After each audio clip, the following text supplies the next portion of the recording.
శ్రీరామనవమి వేడుకలకు భద్రాద్రి ముస్తాబవుతోంది. ఏప్రిల్ 5న జరిగే సీతారాముల కళ్యాణోత్సవానికి ఏర్పాట్లు మొదలయ్యాయి. ఇవాళ భద్రాద్రి వెళ్లిన మంత్రి తుమ్మల నాగేశ్వరరావు ఉత్సవ ఏర్పాట్లపై అధికారులతో సమీక్ష చేశారు. అన్ని ఏర్పాట్లు సకాలంలో పూర్తి చేయాలని ఆదేశించారు. సీతారాముల కళ్యాణానికి తెలుగు రాష్ట్రాల నుంచే కాక పక్క రాష్ట్రాల నుంచి కూడా భక్తులు భారీగా తరలి వచ్చే అవకాశం ఉండటంతో అందుకు తగ్గట్టుగా ఏర్పాట్లు చేయాలని సూచించారు మంత్రి తుమ్మల.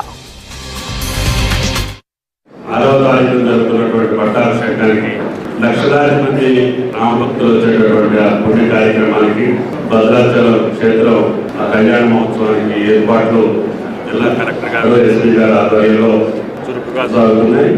గతంలో ఆఖరి కల్లా చివరి రోజు కల్లా ప్రోగ్రామ్ కార్యక్రమాలు జరిగే పరిస్థితి ఉండేది. కొన్ని ఇబ్బందులు కూడా వచ్చాయి. అందుకని రాజీవ్ గారు కిషోర్ గారు గతంలో కళ్యాణం చూశారు, పుష్కరాలు కూడా చూశారు. కాబట్టి అడ్వాన్స్ ప్లాన్ చేసుకోమని చెప్పాం. ఈ సంవత్సరం ఫస్ట్ తారీఖు కల్లా కార్యక్రమాలన్నింటినీ పూర్తి చేసుకునేటట్టుగా యాక్షన్ ప్లాన్ చేశారు. కళ్యాణం జరిగేటటువంటి కళ్యాణ మండపం, ఆ స్టేడియం, కరకట్ట, మంచినీటి వసతులు అన్నింటినీ కూడా పరిశీలించడానికి అవకాశం ఉంటుంది. కాబట్టి అందరూ సహకరించారు.